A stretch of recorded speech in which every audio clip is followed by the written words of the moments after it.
Ketika matahari naik setinggi galah, maka orang Arab menyebut dengan duha.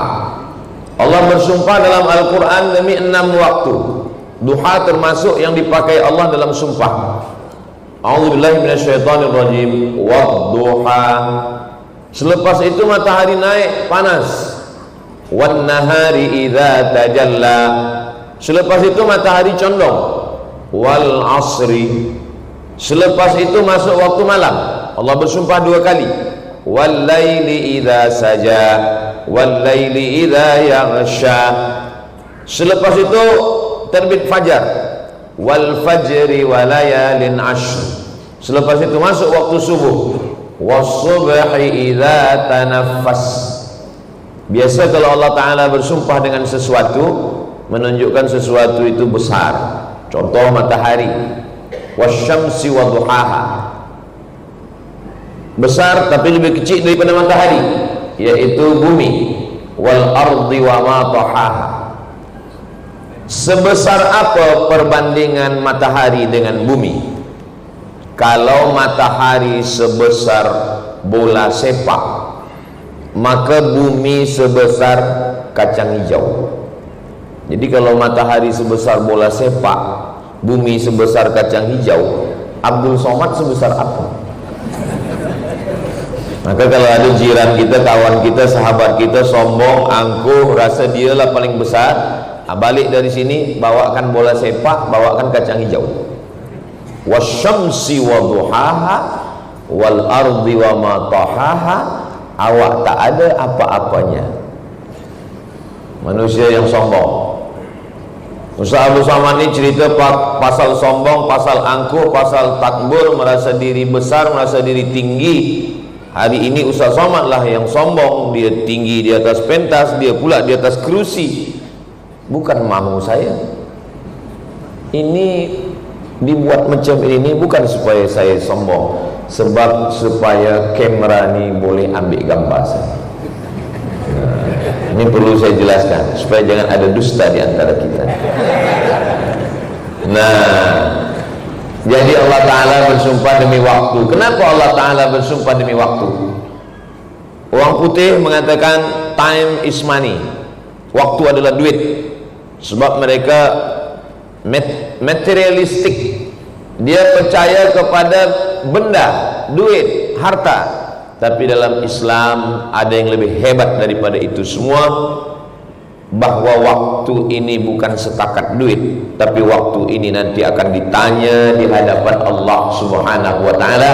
Kita semua hafaz ayatnya, bahkan penuntut-penuntut, student, pelajar-pelajar kita pun hafaz. La tus'alunna yawma idzin 'anin na'im. Na'im artinya nikmat. Na'im pakai ain, nikmat. Tapi kalau na'im pakai hamzah, tidur. Ada kawan saya dulu di pondok, tidur aja, nama dia Na'im. Mohon maaf kalau ada Encik Na'im. Salah tulis, sebenarnya Na'im maknanya la tus'alunna yawma idzin. Kamu nanti akan disoal, akan ditanya Allah Ta'ala tentang na'im, nikmat. Nikmat apa yang pertama kita dapat? Nikmat harta? Bukan. Nikmat cincin, nikmat gelang, nikmat rantai, nikmat duit, nikmat emas? Bukan. Mana bukti bahwa kita tak dapat nikmat harta dulu? Tak ada orang lahir bawa cincin. Tak ada. Tak tahulah kalau di Langkawi ada orang lahir bawa kereta. Tak ada.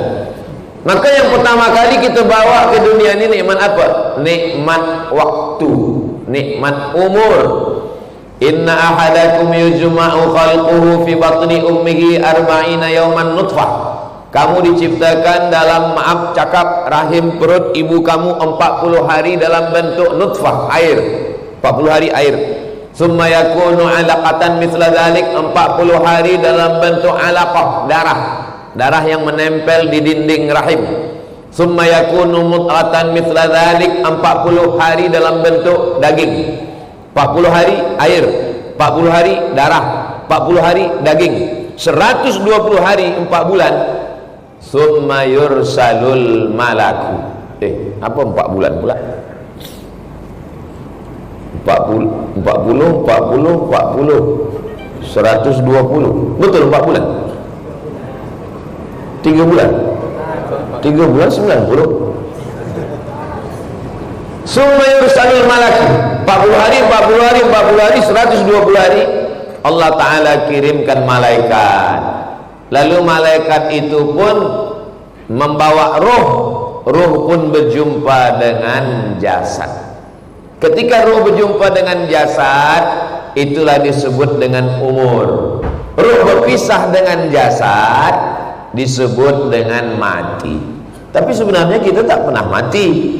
5 alam yang kita lalui itu kita tak pernah mati. Alam yang pertama alam roh. Roh tak ada jasad. Roh belum jumpa dengan daging, belum, tak ada kuku, tak ada bulu, tak ada darah, tak ada tulang. Roh saja. Waktu roh pun kita masih hidup. Mana dalil bahwa roh itu hidup? Wa idh akhadha rabbuka min bani adama min zuhurihim dzurriyyatahum wa ashhadahum ala anfusihim alastu bi rabbikum. Ketika Allah mengumpulkan semua roh saya, roh datuk, roh datin, roh tuan, roh puan, roh adik, roh anak-anak, semua roh dikumpulkan Allah Ta'ala. Lalu Allah Ta'ala bertanya, alastu bi rabbikum, bukankah aku ini Rabb Tuhan kamu? Semua roh waktu itu menjawab, bala syahidna, ya, engkau adalah Rabb kami.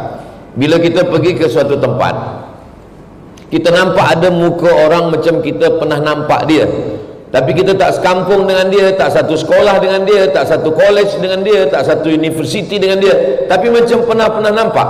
Kata ulama, itu maknanya di alam roh dulu kita pernah jumpa. Jadi kalau ada tuan sekarang menengok saya ni, macam pernah nampak kita jumpa di. Jadi roh kita ni pernah jumpa, tapi ingatan kita lalai, kita lupa. Maka sebenarnya kita dulu pernah berjumpa di alam roh. Di alam roh tak ada beza antara ayah cucu dengan atuk. Atuk saya, ayah saya, dengan anak saya sama di alam roh. Umurnya sama.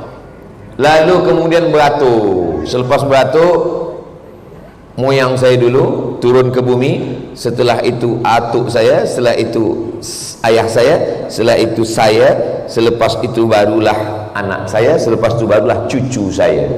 Tapi jangan sebab saya cakap saya ni nanti anak-anak ni balik ke rumah dia kata, ya sebenarnya kita ni sama. Maknanya jangan sombong. Saya tak boleh angkuh, tak boleh sombong kepada adik-adik, pelajar-pelajar, penuntut-penuntut dari pondok. Tak boleh saya katakan saya lebih mulia daripada adik-adik. Tak. Adik-adik boleh cakap pada saya, Ustaz Abdul Somad hanya saya lebih dulu daripada kami.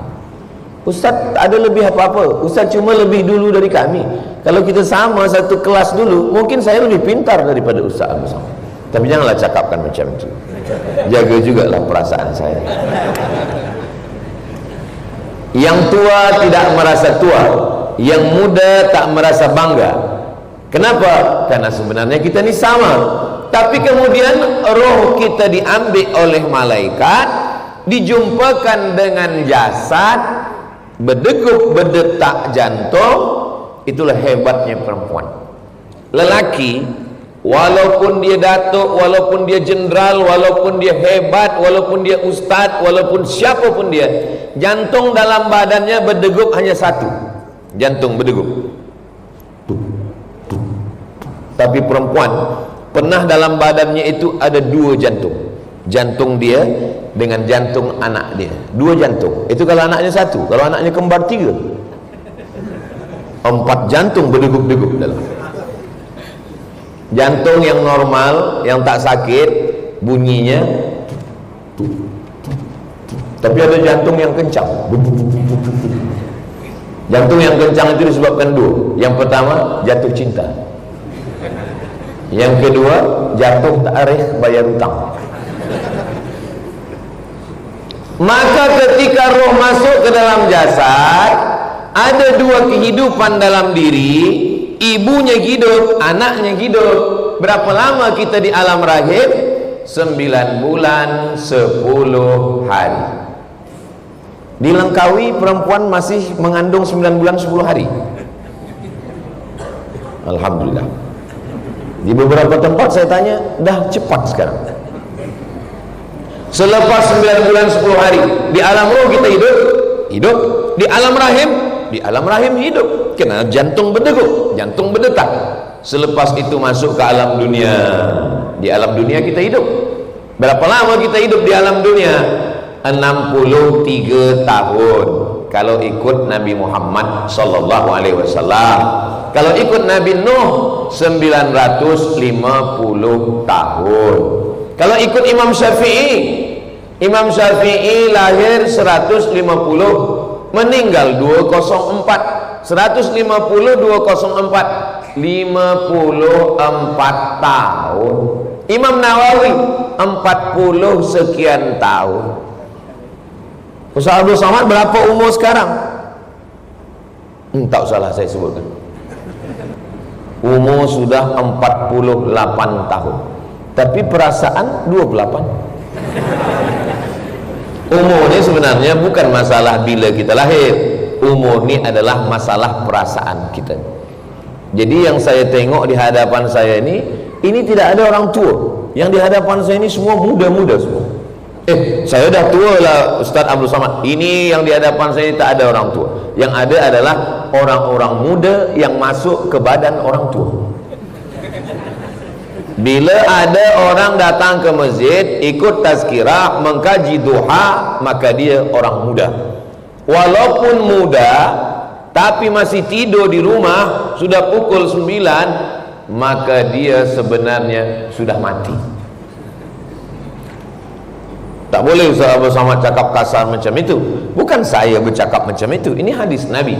Mathalul ladzi yadhkuru rabbahu wal ladzi la yadhkuru rabbahu kamathalil hayy wal mayyit. Perumpamaan orang yang ingat Allah dengan orang yang tak ingat Allah macam orang hidup dan orang mati. Jadi sekarang ni kita hidup semuanya.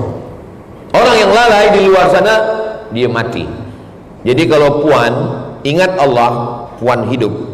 Laki tak ingat Allah, jadi sebenarnya selama ini satu bilik dengan zombie. Na'udzubillah.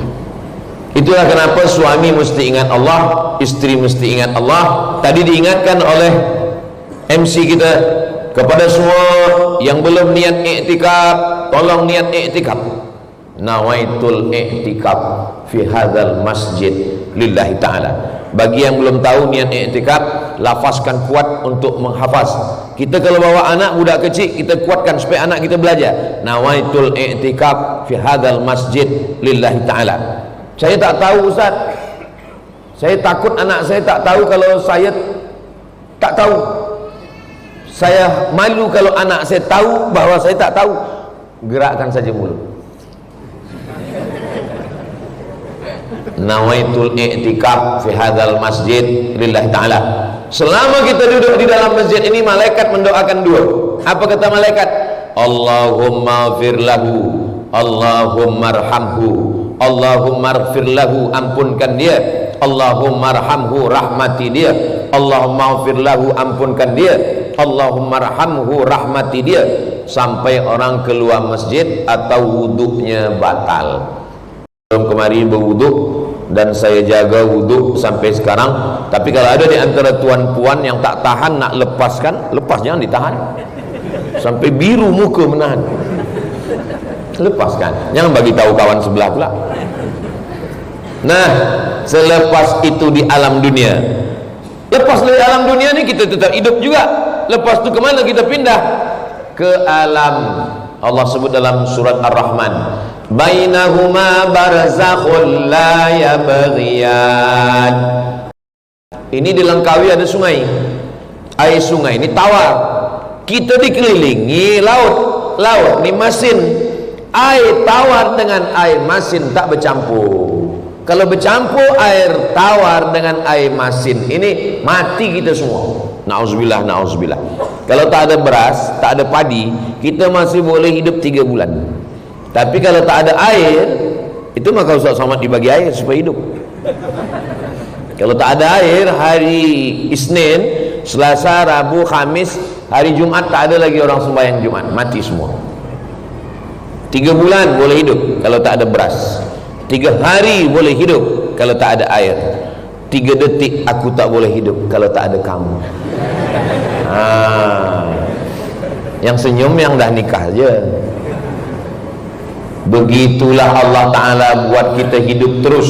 Di alam roh hidup, di alam rahim hidup, di alam dunia hidup, di alam barzah pun hidup. Takkan di alam barzah pun kita hidup, Ustaz Abdul Somad? Orang di alam barzah itu dah mati. Siapa katakan dia mati? Orang di alam barzah itu hidup. Mana dalil orang di alam barzah hidup? Saya lalu di tepi jalan, nampak saya ada kubur. Apa ajaran Nabi Muhammad kalau kita nampak kubur? Assalamualaikum ya ahlad diyar minal mu'minin wa inna insyaallah bikum lahiqun yarhamullahu mustaqdimina wal mustakhirin nas'alullah lana wa lakumul afiyah. Oh, panjang betul doanya Ustaz. Tak ada ke doa yang diskaun? Assalamualaikum ya ahlal kubur, paling pendek. Kenapa kita diajarkan mengucapkan salam pada kubur, padahal batu nisan batu? Kalau memang dia tak hidup, untuk apa kita ucapkan salam? Itu menunjukkan orang yang dikubur itu hidup. Itulah kenapa kita ucapkan salam. Assalamualaikum ya ahlal kubur. Tapi salam mereka itu berbalas, bersambut, kita tidak mendengarnya. Maka salam dibagi 3. Salam yang pertama, yang salam wajib dijawab. Assalamualaikum warahmatullahi wabarakatuh. Semua menjawab. Salam yang kedua tak boleh dijawab. Salam imam. Assalamualaikum warahmatullahi. Jangan dijawab. Jangan tak jawab. Waalaikumsalam imam. Salam yang ketiga, kita tak mahu mendengar jawabnya. Itulah bila kita lalu di kubur. Assalamualaikum ya ahlal kubur. Cuba kalau dia menjawab, waalaikumsalam. Hidup. Kalau tak hidup, takkan malaikat bertanya, man rabbuka, man nabiyuka, man imamuka, ma qiblatuka, man ikhwanuka. Hidup. Hidupkah dia? Hidup. Dia mendengar suara selipar orang yang mengantar. Orang yang last sekali balik, dia dengar suara. Masa almarhumah nenek saya meninggal, dia pesan, nanti kalau aku mati, bacakan surat Al-Mulk. Siapa yang membaca surah Al-Mulk malam 30 ayat dijaga Allah dari azab kubur. Hadis riwayat Abdullah bin Mas'ud radhiyallahu anhu. Elok dibaca. Maka selepas pemakaman kubur, dia berpesan bacakan surat Al-Mulk untuk menjaga azab kubur. Abdullah bin Umar, anak Umar bin Khattab, berpesan, kalau saya mati, nanti bacakan pada kepala saya pangkal Al-Baqarah alif lam mim sampai wa ulaika humul muflihun. Bacakan pada kaki saya akhir Al-Baqarah lillahi ma fis samawati 3 ayat sampai last sekali surat Al-Baqarah. Untuk apa dibacakan kalau tak hidup? Itu menunjukkan dia hidup. Kiamat, selepas hari kiamat kita pun hidup juga. Mana bukti bahwa hari kiamat kita hidup? Idza sama'un fatarat, langit terbelah, wa idzal kawakibun tasarat, planet bertembung, jatuh, berguguran, wa idzal biharu fujirat, lautan dinaikkan, air laut naik ke atas darat. Malam tadi sampai di hotel pukul 12, saya buka tingkap, saya tengok gelap ni, rupanya laut. Oh, cantik ini esok pagi tepi laut. Tapi bila saya nak tidur, bismika Allahumma ahya. Kalau tsunami malam ni, saya tengok pukul 4:30 tadi terjaga. Alhamdulillahilladzi ahyana ba'dama amatana wa ilaihi nusyur. Malam tidur, bismika Allahumma ahya wa amut. Esok pagi buka mata, masih ada jam dinding. Buka mata, masih ada istri. Buka mata, masih ada suami. Sampai masanya nanti hidup, buka mata gelap, tiba-tiba terdengar suara marabbuka. Apakah orang yang mati itu tahu bahwa dia akan mati? Tidak. Apakah orang yang mati semalam dia berpikir bahwa dia akan mati hari ini? Tidak. Kita tak tahu. Siapa yang paling sedar tentang kematian? Orang yang ingat kepada Allah Subhanahu wa taala. Ingat-ingat, wa kafa bil mauti wa'iza. Lalu kemudian selepas dari alam barzah, langit hancur, lautan naik, kiamat terjadi.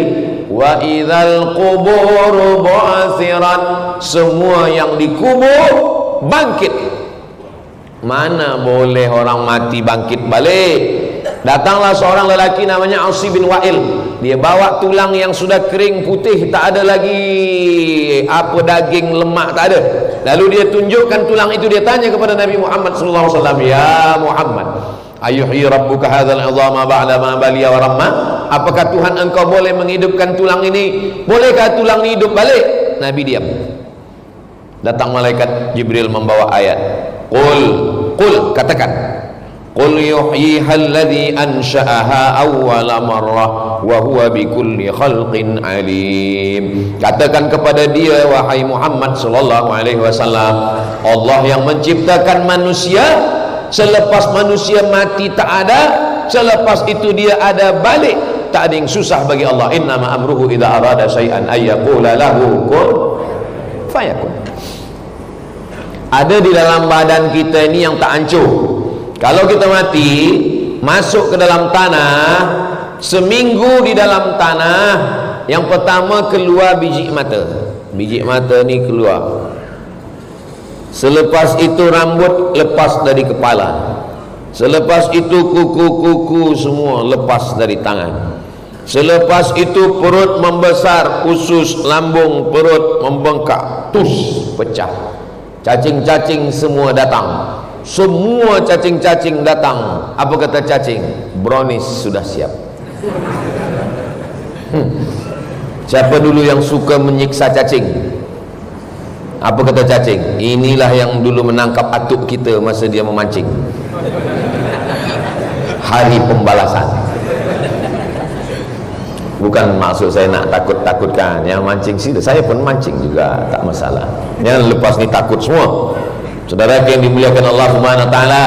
Lalu kemudian daging-daging kita habis terbakar semua. Selepas itu apa pula terbakar? Dimakan. Saya ingat terbakar ni sebab ada orang dulu dia berpesan, kalau aku mati nanti bakarlah jasadku, debunya campakkan ke laut supaya aku hilang. Kenapa? Kerana saya takut azab Allah. Lalu kemudian disampaikan ke Nabi sallallahu alaihi wasallam, sampaikan kepada orang yang takut kepada azab Allah bahwa Allah mengampunkan segala dosa-dosanya. Jadi takut itu pun adalah ibadah. Takut kepada Allah, takut buat dosa, takut berzina, takut minum khamar, takut buat haram, takut buat mungkar. Mudah-mudahan masih tersisa rasa takut dalam hati kita sehingga menyelamatkan kita dari perbuatan maksiat dan dosa.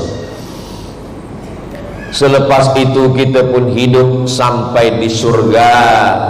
Semua kita yang berkumpul di Masjid Aisyah Langkawi ini, sebagaimana kita berkumpul di waktu duha ini, insyaallah nanti kita pun akan berkumpul di surga Jannatul Firdaus insyaallah. Man qala la ilaha illallah Muhammadur Rasulullah dakhalal jannah. Siapa yang mengucapkan la ilaha illallah Muhammadur Rasulullah dakhalal jannah, maka dia masuk surga. Datang sahabat bertanya, wa in zana, macam mana kalau dia berzina? Wa in saraq, macam mana kalau dia mencuri? Kata Nabi, wa in zana wa in saraq, walaupun dia berzina, walaupun dia mencuri, dia tetap masuk surga. Itulah kehebatan umat Nabi Muhammad sallallahu alaihi wasallam. Sedapnya Islam ni Ustaz Abdul Samad. Berzina, mencuri, minum khamar, guna narkotik, masuk surga, masuk surga. Tapi flight dia tak direct, ada transit kejap. Neraka jahanam. Itu maka doa kita minta 3. Rabbana atina fid dunya hasanah wa fil akhirati hasanah wa qina adzabannar. Jangan doa minta masuk surga, sebab semua umat Nabi Muhammad pasti masuk surga. Mintalah doa supaya selamat dari neraka, sebab tak semua umat Nabi Muhammad selamat dari neraka. Jangan minta surga, sebab semua umat Nabi Muhammad pasti masuk surga. tapi mintalah selamat dari neraka, karena tak semua umat Nabi Muhammad selamat dari neraka. Kalimat-kalimat ni boleh dibuat video pendek, boleh buat status untuk esok pagi.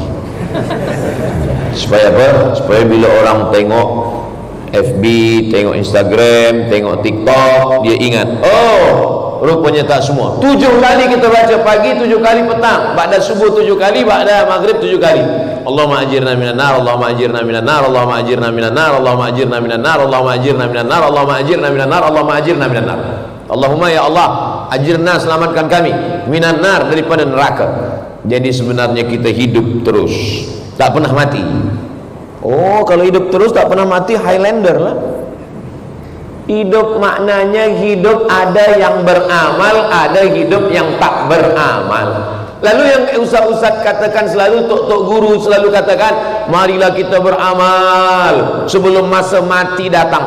Maksudnya ketika roh ada dalam jasad, ketika itulah kita wajib beramal. Selepas roh keluar daripada jasad, kita tak wajib lagi beramal. Ustaz Abdul Somad, suami saya ni, laki saya ni tak sembahyang, tak puasa, tak baca Quran. Mungkin rohnya sudah keluar dari jasad. Selama hayat di kandung badan, selama roh bersemayam dalam jasad, maka kita wajib beramal. Tapi katanya ada yang tak wajib beramal. 3. Pertama, anis sabi hatta yahtalim, budak kecil sampai mimpi akil balik.